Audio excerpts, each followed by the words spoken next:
Kemudian bagaimana cara membagikan penyempurnaan yang tadi ya? Cara membagikannya, boleh orang yang berkurban mengambil 1/3 dari dagingnya. Boleh, maksimal 1/3. Hanya saja Rasulullah suka mengambil sedikit dan biasanya mengambil hatinya saja. Kemudian 1/3-nya diberikan kepada fakir miskin, sehingga fakir miskin ini mendapatkan bagian lebih banyak. Kemudian 1/3-nya diberikan kepada siapa saja, termasuk kepada orang kaya. Jadi anjurannya ada 1/3 yang diberikan kepada fakir miskin. Ini yang paling afdol. 2/3-nya boleh untuk dirinya 1/3 ataupun orang kaya. Cuma lebih baik 2/3 itu diberikan kepada siapa saja. Hanya saja orang yang berkurban tadi sunnah untuk mengambil sedikit bagian. Jadi kalau meminta kepalanya, boleh. Minta kulitnya, boleh. Yang penting tidak lebih dari 1/3. Kemudian boleh nggak membagikan daging kurban kepada satu orang? Boleh saja. Hanya saja merata itu lebih baik. 1/3-nya fakir miskin itu lebih baik. Sisanya diratakan. Supaya setiap orang bisa merasakan makan daging kurban. Bahkan bagi kita yang tidak suka makan daging kambing misalnya, atau tidak suka makan daging sapi, karena dia ini vegetarian, sukanya makan buah-buahan, sayur-sayuran, khusus untuk daging kurban diusahakan makan walaupun hanya secuil, sate walaupun hanya 1 biji misalnya. Kenapa? Karena daging kurban itu daging berkah. Yang terpenting dalam pembagian daging kurban ini harus dibagikan dalam keadaan mentah. Wajib mentah. Jadi nggak boleh dibagikan dalam keadaan sudah matang, sudah dimasak. Nah, bagaimana panitia mau memasak? Boleh tidak? Boleh, dengan catatan harus izin dulu kepada yang berkurban.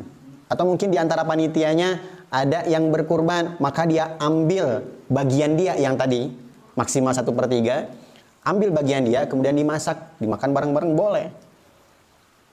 Kalau di antara panitia tidak ada yang berkurban, dan kita tahu siapa saja yang berkurban, datang dulu kepada orangnya, minta izin. Pak, ini punya Bapak, ini bagian Bapak, boleh nggak kami pasak? Boleh.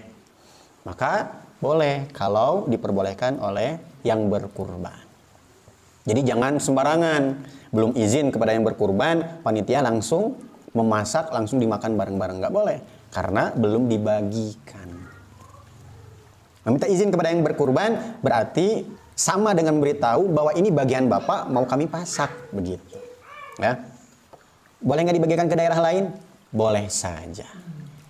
Lalu bagaimana jika daging kurban itu diberikan kepada orang kafir, non-muslim? Boleh apa tidak? Jawabannya, menurut Imam Nawawi, boleh asalkan kafir zimmi, ya, yang damai dengan orang Islam. Imam Hasan Al-Basri, Abu Hanifah, dan Abu Thawr membolehkannya juga. Imam Malik dan Imam Laits memakruhkannya.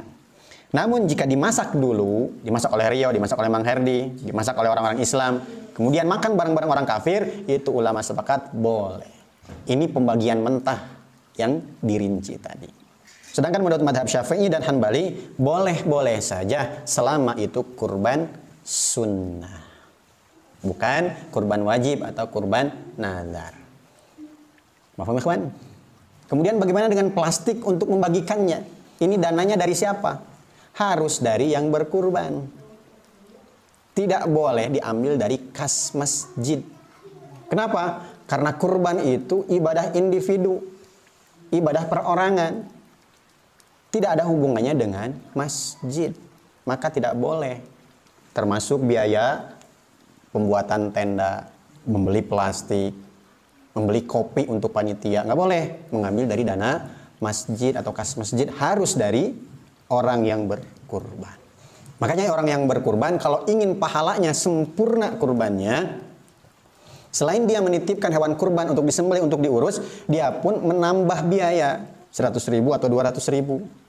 100.000 misalnya untuk yang menyembelih, 100.000-nya lagi untuk plastiknya, untuk tendanya dan lain sebagainya. Mahfum ikhwan?